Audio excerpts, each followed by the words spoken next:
أعوذ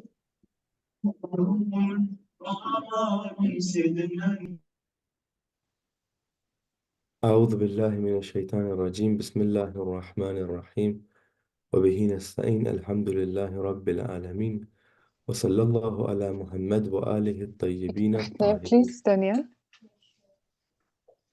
Right? I'm sorry. So first and foremost, today is Eid al-Mab'ath, and as you can hear that Sheikh is right now, I guess, in JCC, and we can hear the gesture that's going on there. Eid Mubarak to all of you. Eid al-Mab'ath is the time for the biggest mercy from Allah subhanahu wa ta'ala towards mankind, which is the appointment of the Holy Prophet as the Nabi for Islam and the last deen, really. This is something extremely important because from this Mab'ath stems all other blessings of ours. What do I mean by that? Well, sometimes we pray and we fast and we do the tenets of the deen looking for a reward after we have followed them. So you might be looking for a reward after salah, a reward after fasting, a reward after believing in this deen, and so on and so forth. Right? We forget sometimes that the deen itself is a reward as well. It's a huge reward in the sense that the prophets of old, Nabi Adam, all the way to Nabi Isa, each one of the prophets were waiting for really to be part of the ummah of the Holy Prophet, just to be able to recite the Holy Quran, to be given the blessing of praying the prayers of this deen, right, under the wilaya, under the guardianship of the Holy Prophet, was something that was a, a huge blessing sought by many of the Anbiya. A blessing which you and I, for us, is something very common and very normal because we are granted the permission to be in the ummah of the Holy Prophet. So, without further ado, let's send one salawat, inshallah, on the Holy Prophet. And inshallah, with his blessings in this day, let's try to learn some Quranic Arabic. Allahumma salli ala Muhammad wa ali Muhammad wa ajjal fa'ala. So we're going to review two things first, and before we get into the review, if you notice today is in the overview breakdown slides, we're going to try to cover 3 sessions because we only covered 1 session last session.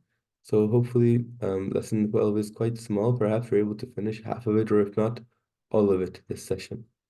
Um, the other point is that I saw I started writing the notes on their lesson 9, and I told you guys that I was going to share with you where the fa comes in as jawab shart and so on and so forth. And I said I might share that with you on the group, and I hadn't. I was not sure if that level of detail is going to be causing more confusion or not. So I was just double-minded on that. I might share some conditions and some rules, but will not share all of them. I think that's a better way to go about it, that you guys will be getting a familiarity with some of the rules, but you won't be bombarded with all of them. So that way, inshallah, then you'll get an idea and appreciation of what is going on when a fa comes, but also at the same time, you won't get overwhelmed with, okay, so many different rules and so on and so forth, and 10 cases and this case and that case and what about here and so on and so forth. That bombardment is something I was a little bit hesitant regarding. So let's start the review.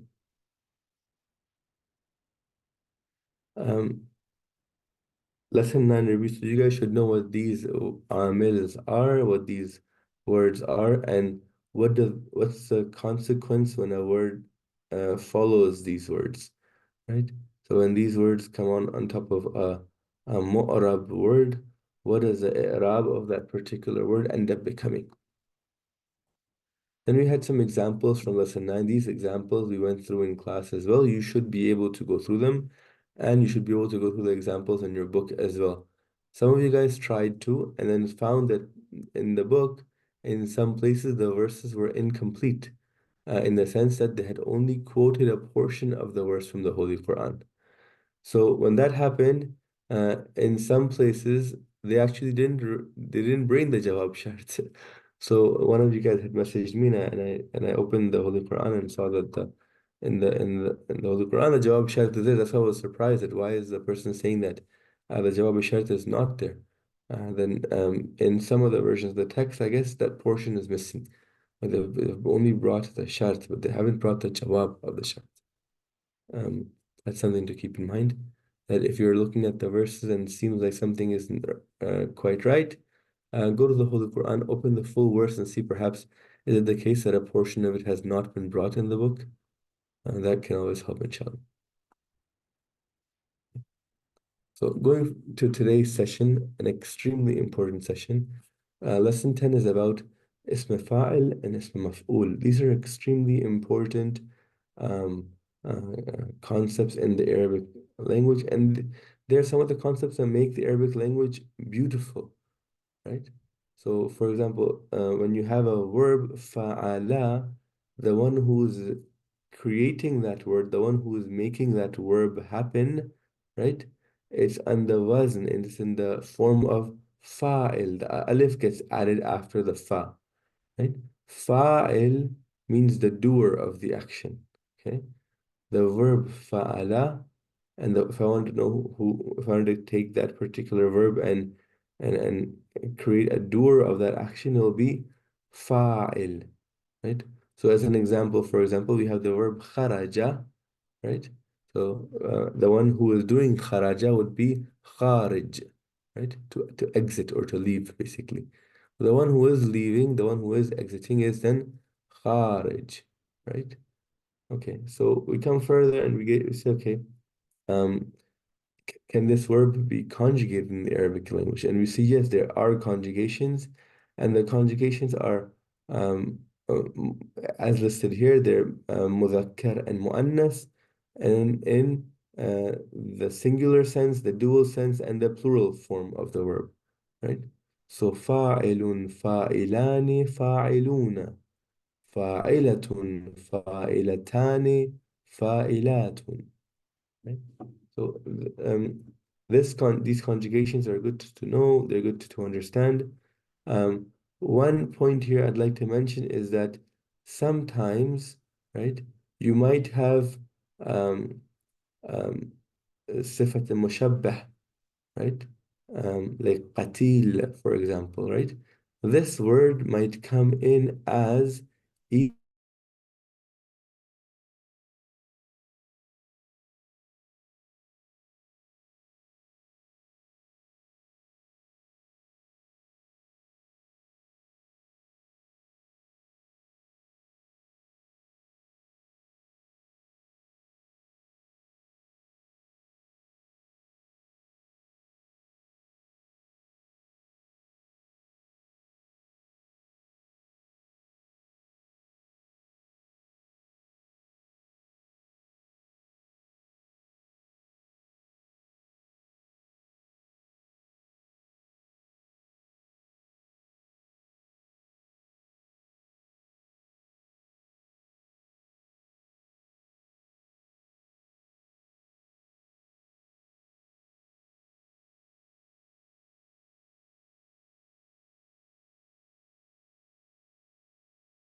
Can you hear?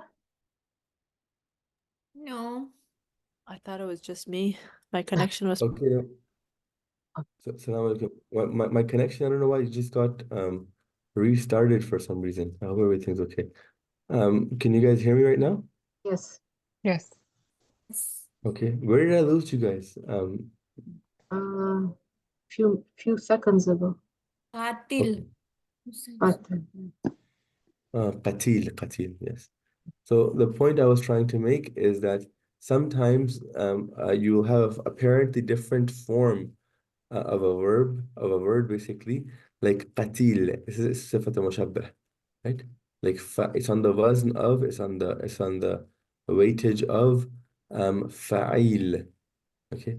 But this word, for example, fa'il and similar similar words on this weightage might sometimes contextually come as ism fa'il, other times might contextually come as ism maf'ul.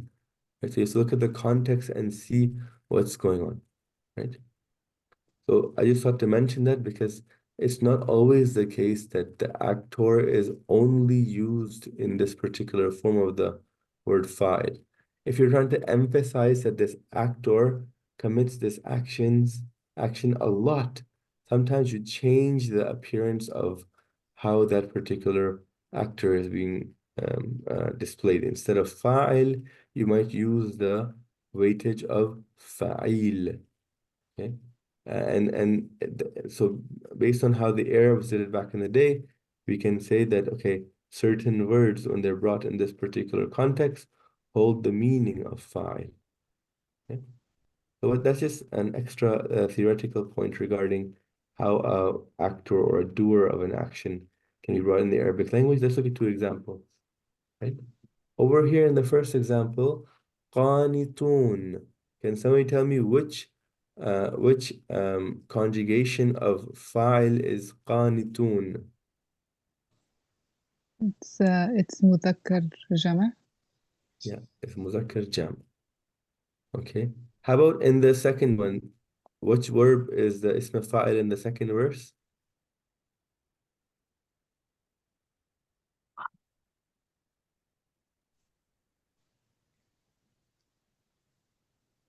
عابدون. عابدون, that's correct. عابدون, and that's مذكر جمع as well. Ahsant. Is everybody else able to catch these two? That in Yes. the first one it was qanitun, and then the second one is abidun, and both of them are in fact mudhakkar jam. So it's easier to catch ism fa'il in the Holy Quran, and there is a plethora of places that you can find ism fa'il in the Holy Quran. One of the practice homeworks I can give you is that if you were to recite 2 pages of the Holy Quran, just within the 2 pages, try to see where ism fa'il comes for you, right? As well as ism maf'ul when we get to it in a few seconds. So as a practice homework, aside from going through the book itself that you guys are going through, open up the Holy Quran and within just 1 or 2 pages, try to identify and see if there are any ism fa'il or ism maf'ul based on the form which has been taught to you already. This one right here. For ism fa'il and ism maf'ul is coming up soon, inshallah. So practice that and see if you can catch some ism fa'ils and ism maf'uls from the Holy Quran. What is Ism, maf'ul? Sorry, what is maf'ul? yeah, so right now this portion is we're starting ism maf'ul.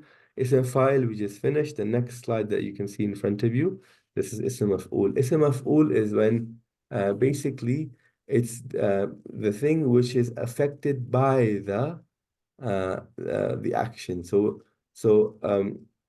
when the subject does a particular action, that this particular person or thing is the one who the action is affecting, right? So if I tell you, for example, maqtul means what? The one who was killed, right? Makhluq, the one who was created.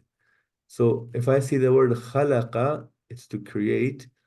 Khaliq is the creator, and the one who was created is what? Makhluq. مخلوق. Okay. Okay. So makhluq is now the ism maf'ul. Okay. It's the one on whom the action of the actor took place. Okay. So if the creator was khaliq, then the created is makhluq. So in the English language, for example, you have the writer and the righted, the creator and the created, right? So in a very similar manner, the one whom the action was done to, right? Khalaqa is the verb. Khaliq is the one who did the action of khalaqa, creation. And then makhluq is the one for whom this action took place, the created, basically. So ism maf'ul, this is what it is. In the Holy Quran, you'll find it in many places spread out as well. So now that you understand what ism fa'il and ism maf'ul are apparently, right, in their apparent sense, of how they look like, right?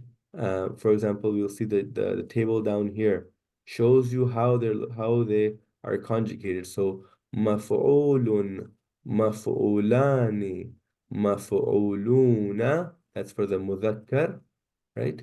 And for the muannas, it is مفعولة, مفعولتان, and مفعولات. This is for the muannas, basically. These six are the conjugations for ism maf'ul. And now the same point I had mentioned in ism fa'il, that sometimes you will bring something on the wazn of fa'il, right? Qatil, for example, and it will be brought in to show that it's either a ism fa'il or ism maf'ul, contextually speaking. So for Imam Hussein alayhi salam, for example, we say qatilul abara, right? Here it means maqtul. Qatil in this sense means maqtul, but because the intensity of how that took place, the word is changed from maqtul to qatil in the Arabic language. This is something a little bit beyond the book, and just hoping to introduce this to you because you guys are all familiar with this word qatil al-abara, right? We use this for Abu Abdullah. So I just wanted to make sure that you understand that over here you're in fact dealing with an ism maf'ul, right? So qatil coming in meaning maqtul. Okay. Let's look at two verses from the Holy Quran and let's see if you can identify ism maf'uls here or not. So here's one verse right here. وَذَلِكَ يَوْمٌ مَشْهُودٌ. What is the ism maf'ul here? مشهود. Mashhud. And in what form is it? Is it مذكر? Is it مؤنث? Is it مفرد, مثنى, or جمع? مذكر جمع. مذكر جمع. So مشهود, if it was, look at the way jam is. Jam is مفعولون. The word here, the root word here is shahada. عفوا. Yeah. So which would it be then in terms of the conjugation? مذكر singular. Ahsant. It's mudhakkar singular. Mashhud on the same pattern as maf'ul. Do you guys, does everybody see that? Yes, yes. Yes. Okay, alhamdulillah. Let's look at the second example. وَمَا نَحْنُ بِمَسْبُوقِينَ. Okay. وَمَا نَحْنُ بِمَسْبُوقِينَ. So over here, just to show you, sometimes in the written format, you'll see the be gets added to the word after it. Don't be fooled. Look at the form of the word without the be. And then you can see if it's ism fa'il, ism maf'ul, which form is it. So over here, bimasbuqin, actually the word that we're looking at is only masbuqin. Okay, which form is masbuqin? That would be مذكر plural. Muzakkar plural. Masbuqun has turned into masbuqin. Why has masbuqun turned into masbuqin? Does anybody know? Bonus question. Is it because of that B in front of مسبوق? مسبوق? Ahsant, because of the ba that has come before it. The ba makes words after that follow it majroor, right? And one way of having a verb go to the halat of jar, right, is to take so it was originally masbuqun, and then it has turned into its majroor form as masbuqin. I thought to show you this as well. It's a very good example from the book. It highlights that this ism fa'il and ism maf'ul can come in halat jar as well. And then when they come in halat jar, they might not be exactly as listed in the table that you guys have.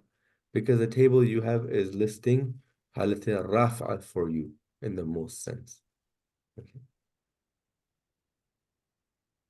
Let's go forward, inshallah. So that last two slides end the talk regarding ism fa'il and ism maf'ul.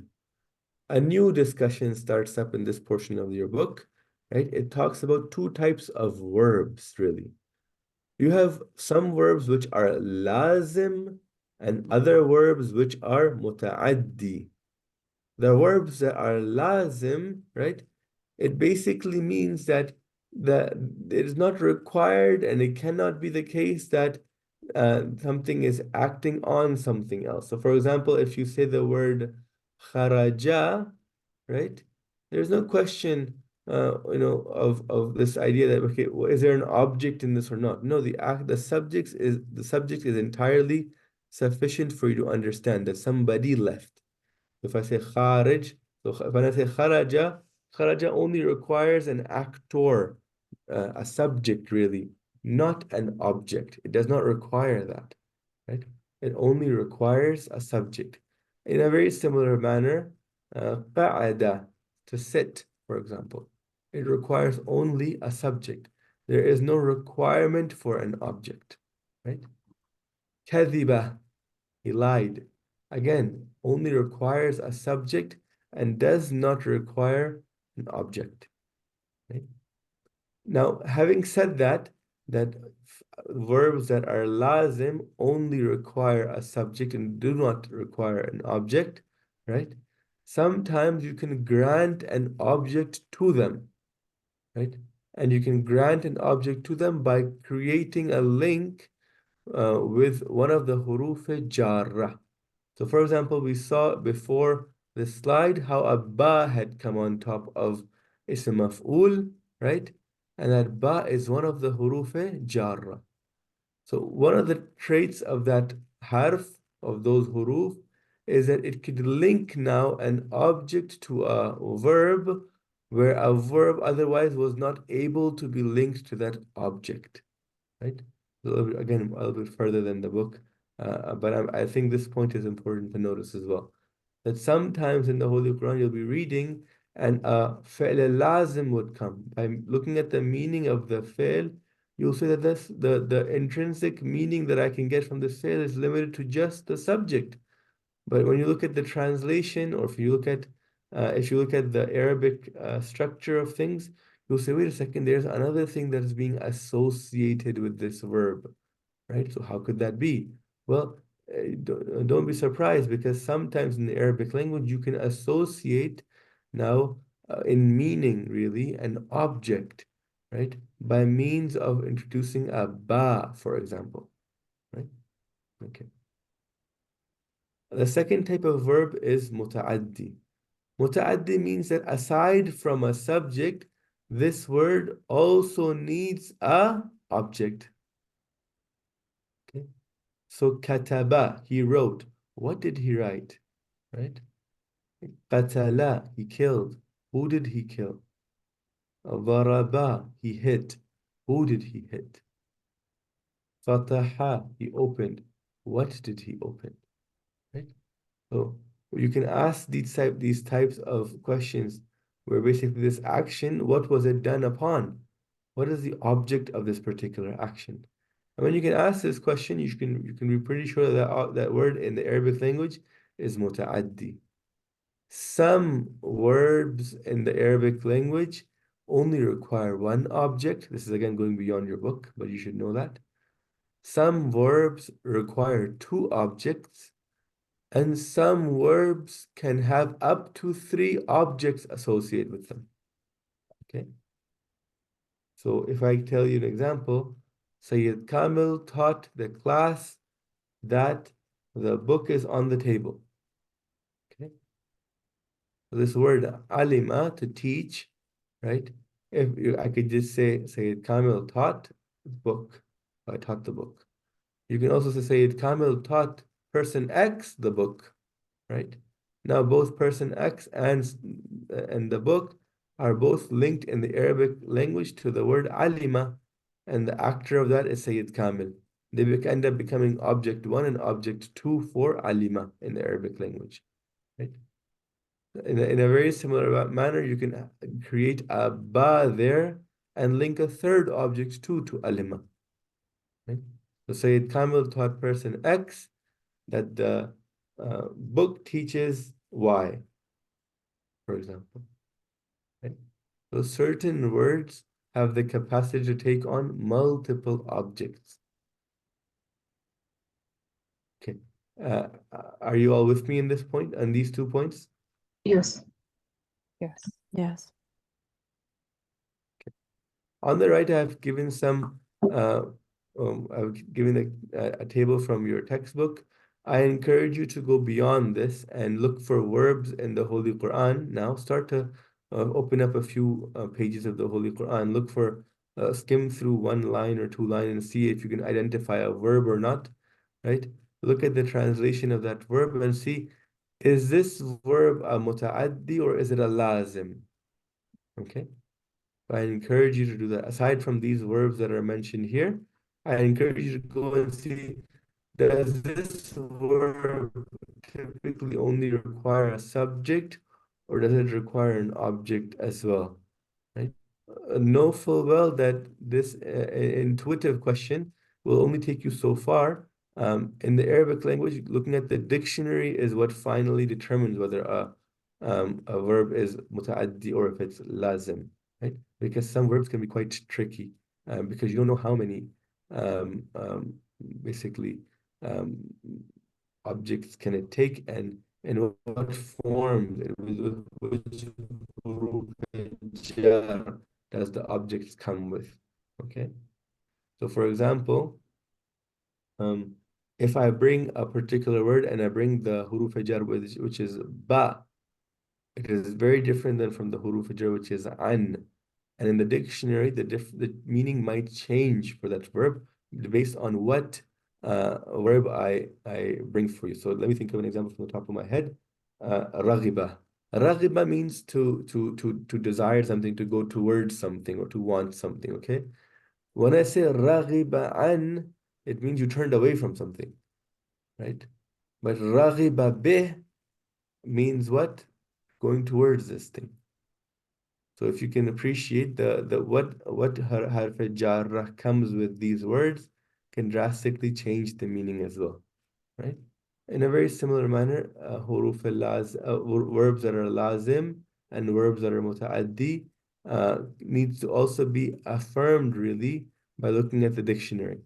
You can get a good general idea by seeing that, like, wait a second, in the English language, when we use this verb, does it only require a subject or does it only require an object? And that will take you through maybe 80-90% of the cases. It'll be sufficient.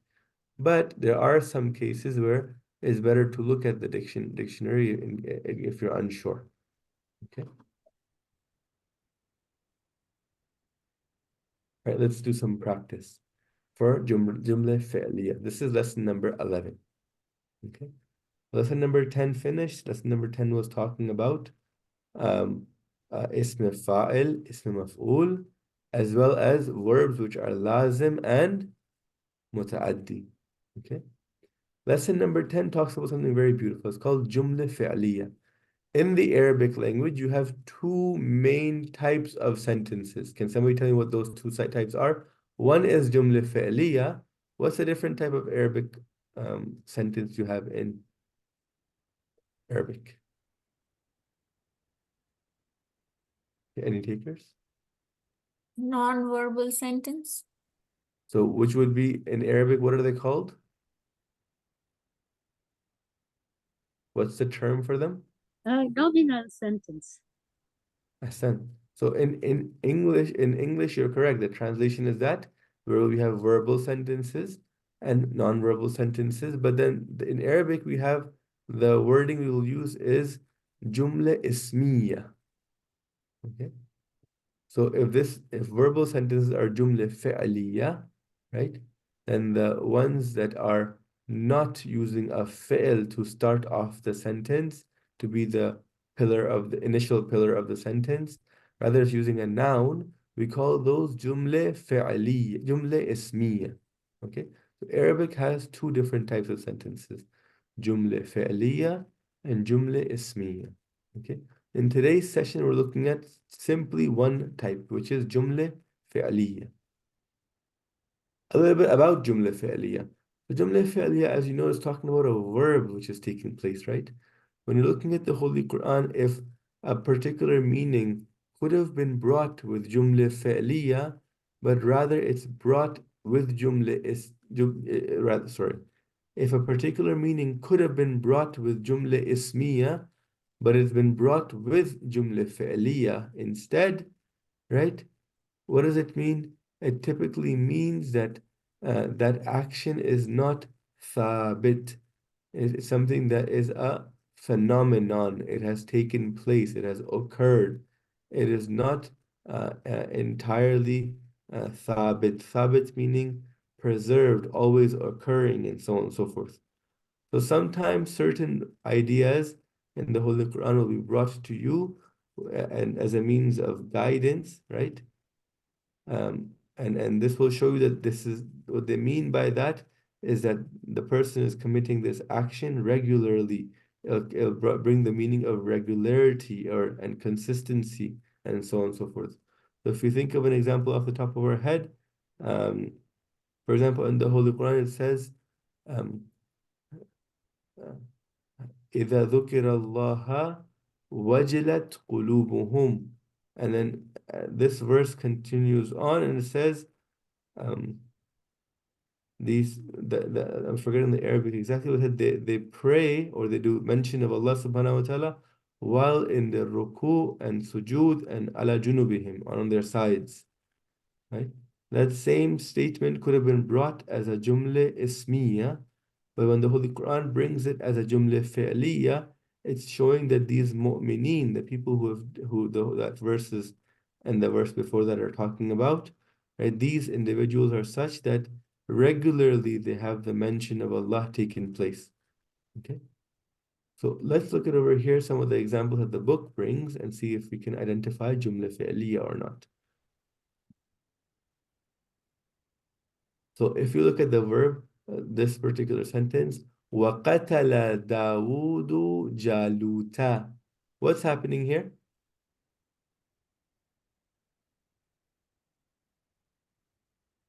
How can you tell that this is a jumla fi'liya? Starts with a verb. The first rukun of that particular verb is qatala, which is a fi'l. And then who is the actor for this? The Dawood. subject. Dawood is the one who did the action. He is the actor. Rather, he is the subject, right? And who is the Yeah. object? Jaluta. Jaluta. And you can identify that the subject is always marfu, right? And the object is mansub, correct? Yes. And then the Yes. alamat of raf is the dhamma on the Dawuda. This dal has a dhamma on it, right? And the alamat of nasb for Jalut is the fatha in this case. Now, the book says that the i'rab of the subject is dhamma and the i'rab of the object is fatha, correct? Sometimes the appearance of the i'rab might not be dhamma and fatha. Okay?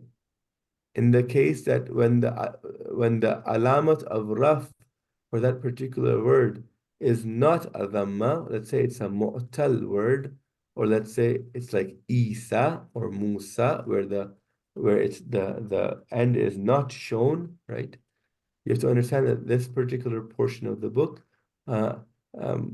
is correct, but it's not that it's correct in all cases.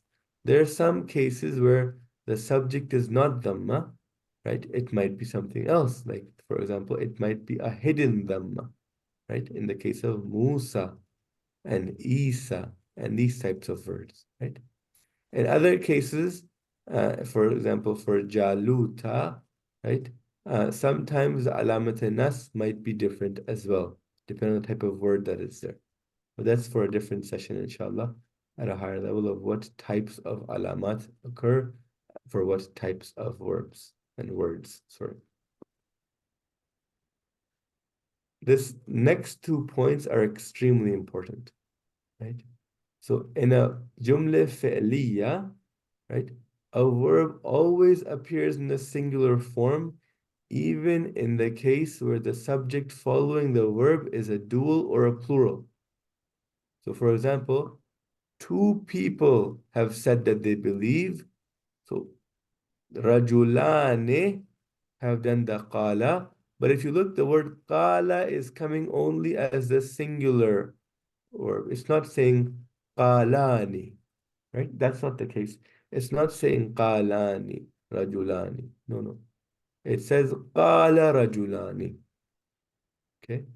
So in verbal sentences, the verb always appears in a singular form, even in the case where the subject following the verb is dual or plural. This is important to know. This is jumla fi'liya.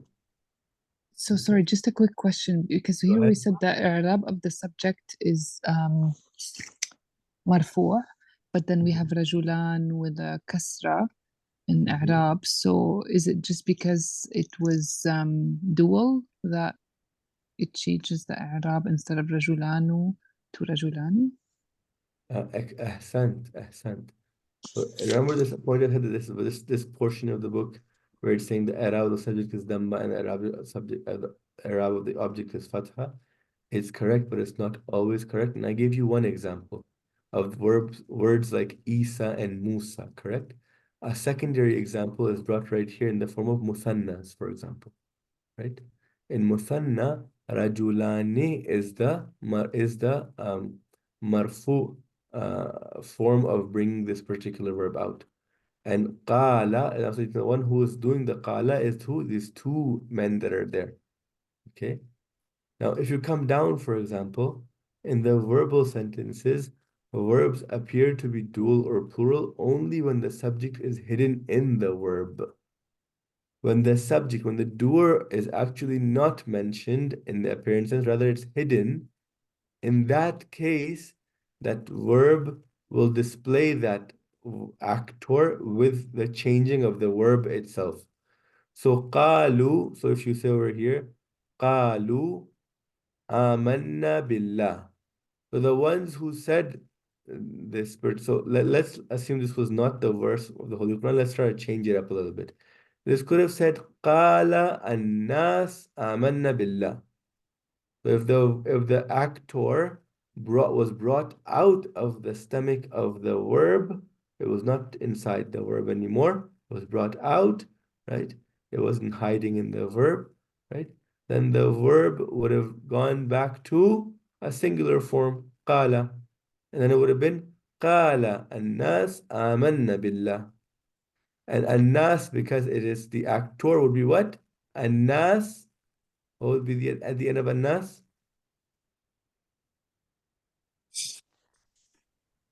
Annasu. Nas. الناس أحسنت قال الناس آمنا بالله. Okay. But in the case that the annas is not mentioned, right, only the action is mentioned, the annas goes into the tummy of the qalu, for example, right, that qala becomes qalu and it turns into qalu amanna billah. Okay. In the Arabic language, mentioning something and not mentioning something both have meaning. In this case, when the annas or whoever the actor is not explicitly brought out and mentioned, rather it's associated in the verb itself, that means what's important and what's being highlighted is the action, not the actors. Regardless of who the actors are, the action is important, which is what? They said, Amanna billah. Okay? So many people in the world, could be me and you, sometimes the claim of believing is something that is on the tongue. They said, قالوا آمنا بالله. Go ahead, Sister Yasmin. I'm a little confused in here. Qala rajulani. So if you were to ask me, I would have said, he said two men. So that when you're saying he said two men is because you saw qala and you said, wait a second, qala is a singular form. So the subject of qala must be then one man, correct? This point is Yes. telling you exactly that. It's saying that in the case that you see after qala, a subject is mentioned. How do you know if a subject is mentioned? By the i'rab. So here it says rajulani. This i'rab is the i'rab of a subject. It's halat al-raf'a, really, right? So once you identify that a subject is mentioned after the word qala, right? This is an indication that the qala is no longer indicating that the subject is singular as well. Rather, it's a jumla fi'liya, where the verb has been brought as a singular verb, whilst the subject is mentioned in the apparent sense. And the subject could be singular, could be dual, and could be plural. Looking at the subject after the qala, you can identify that. Sister Samina, go ahead. Yes, so Rajul means the man who believes in the scripture. Rajul means man. Rajulani means two men. Rijal means multiple men. Yeah, but this is a special man who is guidable and who has received the scripture. This Yeah, is my question. okay. So if you open verse number 23 of chapter number 5, there is more to the verse than that meets our eye. So if I just open it for you right now, and I go to chapter verse number 23.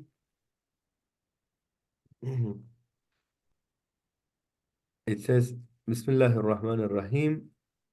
قال رجلان من الذين يخافون أنعم الله عليهما ادخلوا عليهم الباب فإذا دخلتموه فإنكم غالبون وعلى الله فتوكلوا إن كنتم مؤمنين. So it's saying that two men from those who feared really, Allah subhanahu wa ta'ala, upon whom Allah had bestowed favor, enter upon them through the gate, for when you have entered it, you will be predominant, and upon Allah rely, if you should be believers. So the fact that these two men are believers is coming from the context of the verse afterwards. So the translator over here took the liberty to add that which is coming afterward into the Rajulane itself. So the exact translation of Rajulane is not believing men, right? It's just men, two men, right? But as the verse continues, it is suggested that these individuals, these two, are believers, right? So then over here, the translator added the believing portion to the rajulane in their translation. And this is where you appreciate that, in fact, the translation is the word of man, while the Holy Quran is the word of God, right? Meaning the word of God does not have certain meaning in it, yet the translator might be able to add or subtract meaning. Did you guys understand this last point that I mentioned? That rajulane is in of itself not holding the meaning of belief at all whatsoever, right? It just holds the meaning of two men. But in the translation it says two men who believed said. Okay. Are you guys on board with that? Can you guys hear me? Yes. Yes, Okay. yes. If we continue in verbal sentences, so if we finished here, that sometimes when the subject is put into the verb, is brought, and the emphasis is given now on the verb, not on the subject, then all of a sudden we have the verb changing forms as well. So قال الناس آمنا بالله turns into قالوا آمنا بالله. Okay. These 2 points are important to know as well. That if you have a broken plural form, right? Jam' mukassar is the Arabic word for it. If you have a jam' mukassar, what happens? Well, the verb can come in an opposing gender. If it wasn't the case, if it was jam' salim, if it was proper plural form, right? then all of a sudden the verb would have to have a similarity in gender, right? Can you please repeat that again? Yeah. So if over here, when you have the verb qala and it's followed by niswatun. Niswatun is something that's really special. Niswatun is the broken plural form of the word nisa, lady, right? So lady, when I want to say ladies, but I don't want to say it as uh, uh, um, I want to say it in a jam' mukassar format, a broken plural form, right? Then uh, all of a sudden, the word turns into niswatun. This is the broken plural format of nisa. And then when this is coupled with the verb doesn't have to be in the female form anymore. It doesn't have to take on the form qalat. It could be simply qala. So here it doesn't mean one man said ladies. No, it means the ladies said. Okay. So if you notice, how can you get that? The second you see qala, you first and foremost quickly go to the word after and see, has a subject been mentioned or not? And how will you know if the subject's been mentioned or not? By the i'rab. In this case, this word after qala has the i'rab of the dual dhammas. So this is definitely marfu. Okay? So this jama mukassar has dual dhammas on it. It is definitely marfu. So I know that this is definitely the subject of qala. That means the one who has done the saying is not some man out there, rather it is this word right here, which is niswa, the ladies. So then this point is all it's mentioning, it's saying that when you see such a relationship between jama mukassar and the verb, know that there does not need to be a similarity in gender. The verb that is brought is singular masculine, qala, not qalat, right? Why can that be the case? It can be the case because the subject is in fact a broken plural form. It's a jama mukassar. So whenever a jama mukassar comes in and the verb associated with that particular jama mukassar does not need to be in line with the same gender as a jama mukassar. In this case, niswa is ladies. It's a feminine gender, right? But the qala doesn't have to be in the feminine form. It could be in the masculine form, like just like how it's been brought here. It's important to know that it can be, not that it must be. Right? Is that clear now with the explanation? Yes, yes. Yeah. Yes. Okay, alhamdulillah. So the noun which appears to be feminine, they end with a ta in this particular way, are preceded by a verb which is either masculine or feminine, since there are no opposites for those nouns in the masculine form. So if you notice over here, malaika, so malaika does not have a opposite noun in the masculine form for it. A malaika is a non-gendered verb in that regard, that only has one form. It doesn't have the masculine form in the Arabic language. Okay. This reason stems from old Arabic belief, where basically they thought the angels were the daughters na'udhu billah, of God, and they even slandered the Holy Prophet. They came to him and they said that to him too. They said that your God has daughters, right? And they would try to bother the Holy Prophet by saying that, because having daughters in the Arabic culture before Islam was seen as a non-prestigious thing. Na'udhu billah.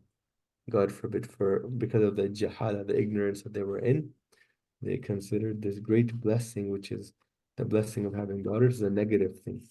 And then they wanted to put down some aspects, and then they referred and they came to the Holy Prophet and said, he has malaika, and their daughters, really. In fact, in the Arabic language, malak doesn't have a gender associated with them, right?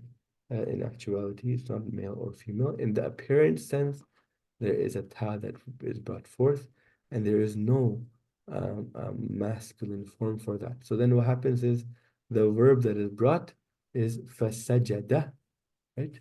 The masculine form is brought because there is no masculine form for this word. This word is a coined term, right? Representing a meaning. Not necessarily saying that the angels are female. Rather, it's just saying that they are angels written this way. So فَسَجَدَ الْمَلَائِكَةِ, right? So even though in the form of writing, this verb is feminine, in terms of meaning, this verb is not feminine. Another word which is like this is the word Muawiyah, for example. Muawiyah, it's written with a ta at the end, and its verbal format is feminine, but its meaning format refers to some guy in history. So here's another example. So both of these hopefully are more clear for you guys, that when Jam' Mukassar is brought, there's no need for association with that verb and the Jam' Mukassar in terms of gender, as well as some words are feminine in nature in terms of how the verb looks, but they don't have an opposite in a masculine form in the Arabic language, and hence the verb which is brought for them is, or can be, rather, masculine.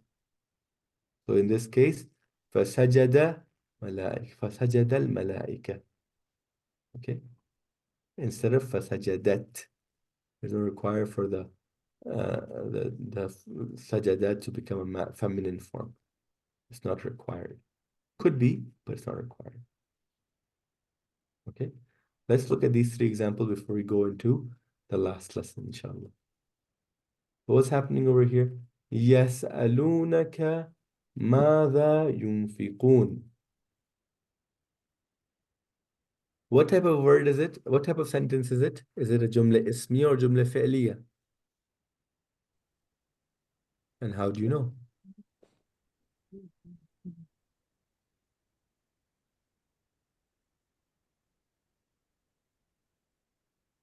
It's fairly, yeah, it starts with a verb.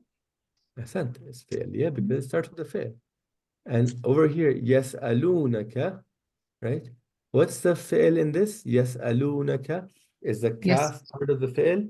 No, يسألون is the verb and the ka is you, so it's the pronoun, second pronoun. So ka Masculine. here is the object, really, right? It's basically it's the one for whom the asking is done to, correct? Mm. Okay. What are they asking? ماذا ينفقون? Said. What they should They're spend. asking ماذا ينفقون. Sorry, did I interrupt you? What were you saying? Please finish off. I couldn't hear the last portion. Oh no, I just said that the object that what they're asking is ماذا ينفقون. Well, what they're asking, the exact thing that they're asking for the Holy Prophet, or whoever this ka refers to, mostly the Holy Prophet, right, is ماذا ينفقون. Sometimes, so this is just fi'liya, you see how it's being used. You see that sometimes that object is brought forth, right? And it's changed to a dhamir, like the kaf, and it's added to the verb. Okay. Is there another way in which we could have brought that? Yes, there is. That kaf didn't have to be there. We could have mentioned who was being asked, right? You could have said, for example, it could have said, يَسْأَلُونَ النَّبِيَّ, for example, مَاذَا يُنْفِقُونَ. So they asked who? They asked the Prophet, right?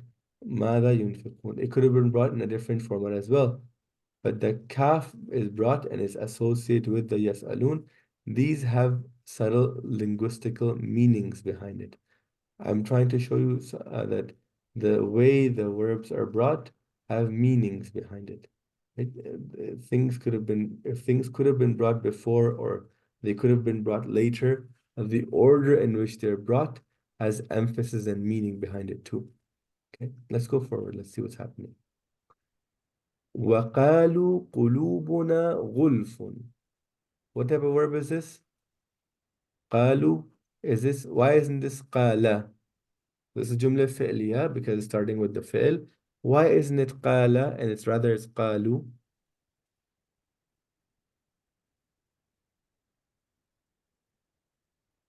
Because they is the actual ones who are doing the action. It's not like a definite noun there. So if it was a definite noun, it would be, if it was rajulun or insanun or something, then it would be kala, but it's they, so they have to give you kalu, which is they. Ahsant.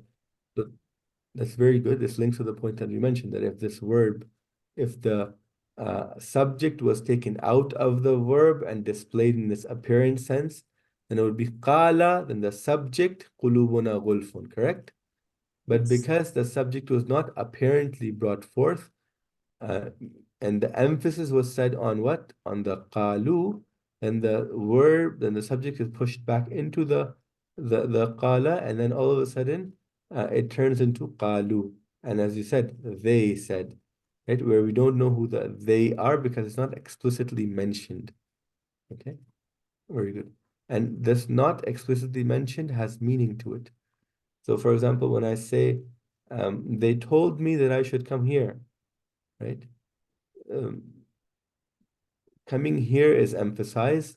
Who they are is not necessarily emphasized, right? So the emphasis on the meaning can sometimes lead to a subject being mentioned or not being mentioned, right? So if I want to emphasize that the police told me I could come here.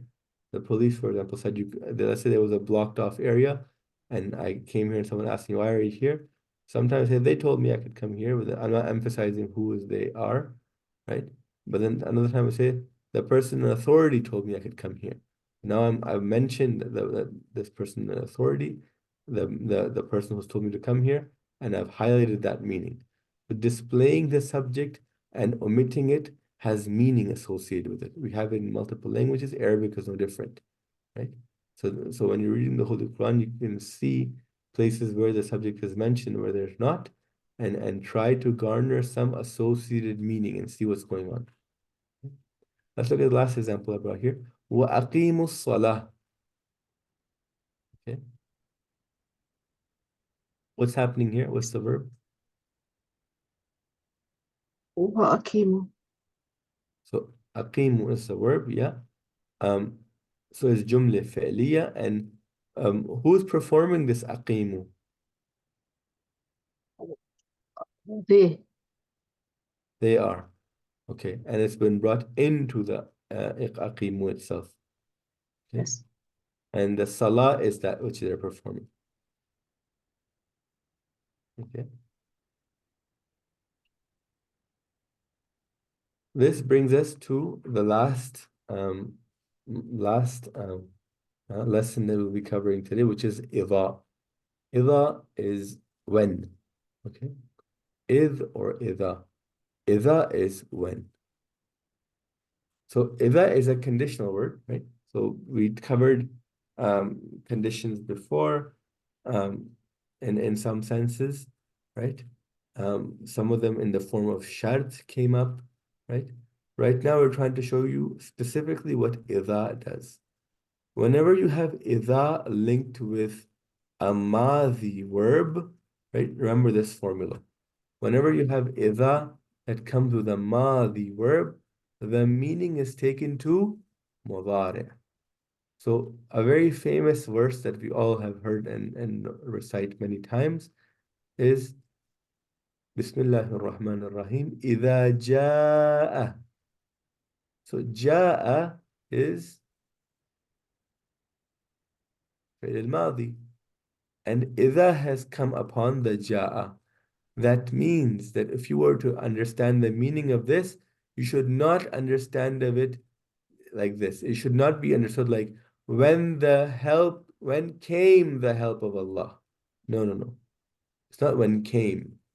When comes. So when the إذا is brought in front of the جاء, the translation is when comes Allah's help and victory, not when came in the past. Even though جاء is mazi, when إذا is brought with it, the meaning in its entirety is taken to the mudari. the present form. إِذَا جَاءَ نَصْرُ اللَّهِ وَالْفَتْحِ. Okay. Are there exceptions for this rule? Yes, there are. There are exceptions to the rule.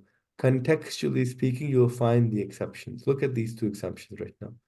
When there's a hatta present before, look what happens.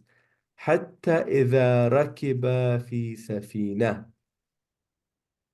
When the hatta comes before this, look at the meaning now. Now it doesn't mean that when they are now climbing onto the boats, no.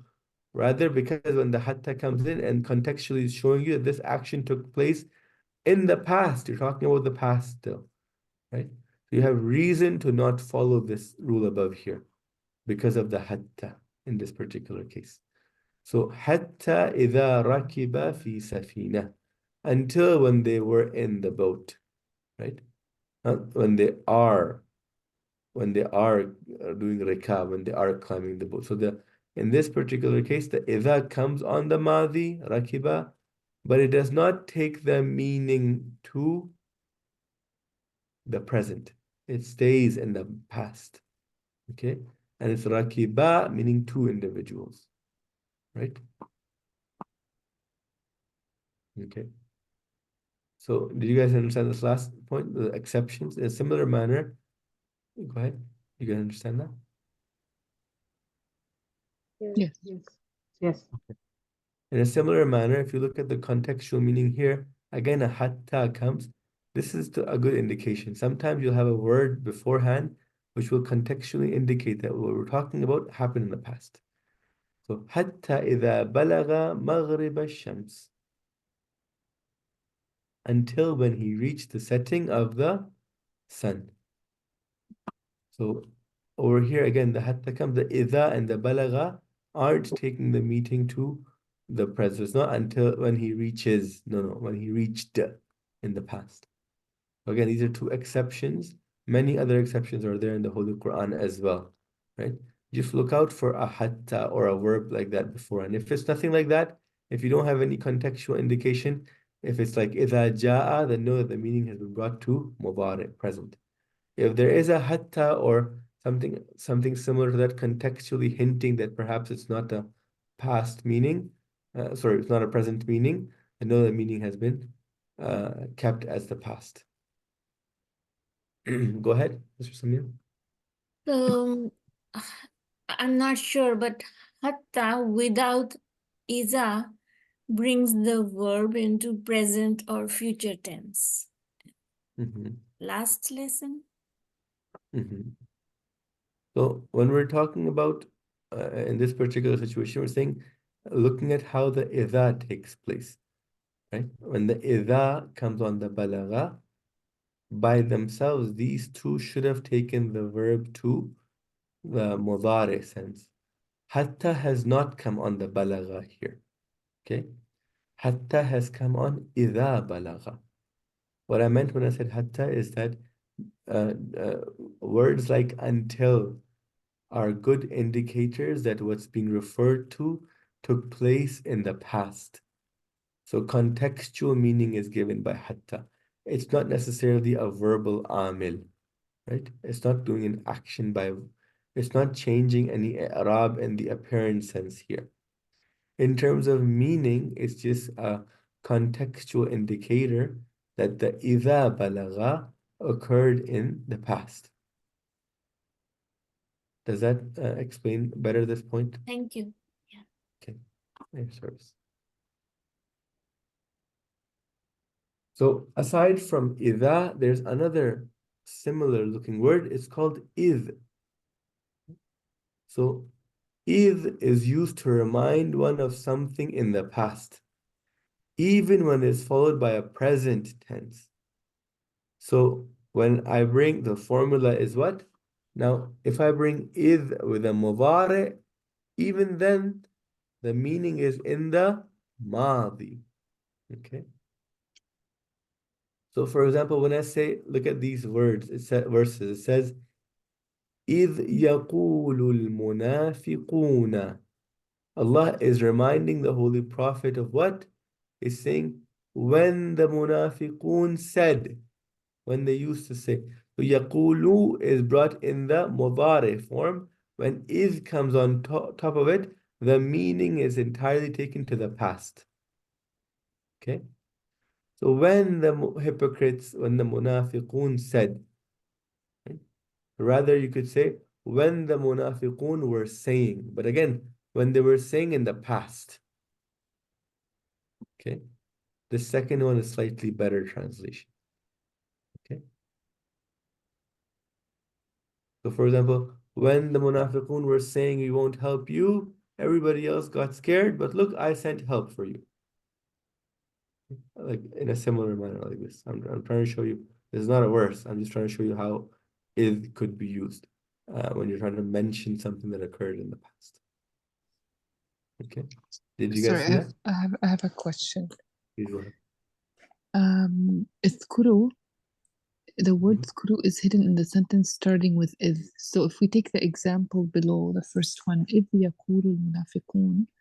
So Mhm. does that mean it's hidden, اذكروا here? Yeah, so see, they say I didn't mention this point verbally for a reason, but yeah, you're right. It's technically speaking, it's hidden there, right? Overall, the less we associate hidden words, the better it is. So generally understanding that when is brought with a mudari, it's basically trying to remind us of what's happening. So this idea of reminding comes from this idea of izkuru being hidden, right? So izkuru is basically in its meaning is uzkuru rather, not izkuru. Uzkuru in its meaning is it means remember, right? As it said over there, like reminding everything, right? So instead of saying that, oh, there's a word here hidden which is telling me that I'm being reminded of the past, rather you can associate that understanding with this particular form, which is id and the mudari, right? So when id is brought on top of a mudari, this form, this in Arabic it's called uslub, right? This form, this particular mode of presenting a word, right, means that I'm being reminded. Contextually has a meaning in it, which is that I'm being reminded of something. So in the English language, when they say, when the hypocrites were saying X, Y, Z, that when, right, based on how it's been brought, we wouldn't say that, oh, look, whenever we say when the hypocrites were saying in the English language, there's a hidden word they're saying that remember, remember. No, we wouldn't say that, right? We'd just associate the form in which this when came. That whenever the word when comes in this format, when it's like when the hypocrites were saying, contextually remember that there's a reminding that's being taken place, right? So it's much more natural to remember, to learn and remember rather, pardon the pun, this way. That's why I didn't mention that there's a uzkuru hidden everywhere, right? When it is present. Was that clear? Yes, thank you. So try to stay away from hidden things as much as possible. If you don't need to use it. A lot of our Nahwi books use these hidden things to explain what's happening. But if you look at it from a more linguistic point of view, we can see that a very similar thing is happening in different languages too that we know of, right? And we can understand that this thing that they're saying that something is hidden there doesn't mean that it's hidden there. It means that contextually speaking, this meaning comes about. Okay. Okay, thank you. So this brings us to the end of the session. Right here. Oh, previous slide. This brings us to the end of the session. Let's do a quick recap. We talked about lesson number 9. We reviewed a little bit of that. Last session, we weren't able to finish lesson number 10, so I quickly edited the slides and brought that into this session too. This session, we talked about a lot of things. We talked about ism fi'l and ism maf'ul, right? Lesson number 10. We also talked about fi'l lazim and fi'l muta'addi. Then we continued on to talking about jumla fi'liya, right? And how it's brought. And we concluded with lesson number 12, which is talking about the. and idh, both of them, and what happens when they're followed with mudari or madi. So this is a good summary of the things that have happened. I highly encourage you guys to go through the book and go through every example brought in the book so you can identify what's happening. The more you practice, the better it is for you. And for those instances where for ism fa'il and ism maf'ul, when I mentioned you open the Holy Quran and you find them, please do that as well. So this is for your homework, inshallah. Hopefully we'll see each other next week, and we can continue forward. Is the pace okay for you guys so far? We covered a lot of material, but I felt the pace wasn't super fast. There were shorter lessons this time around. Yes, it was good. Thank you. Yes, it's a little fast for me, but I will catch up, inshallah. It's fast Okay. for me too. Yeah. Okay, okay. So I added the third. Typically, I try to cover 2 lessons in one session. We had only covered one session in the past, so I tried to make that up with it because lesson number 12 was quite small in its content. So inshallah, I'll take that into account. I'll stick to only 2 lessons per session, and then slow down the pace as well to better the overall class, inshallah. Thank you. If you guys have any you. questions regarding this when you're doing your homework, if it's too fast, message me on WhatsApp, inshallah. And then, as you guys have been doing already, many of you guys, and I'll respond, inshallah, as soon as I can. Salli ala Muhammad wa ali Muhammad. Allahumma salli. في أمان الله. Ya man.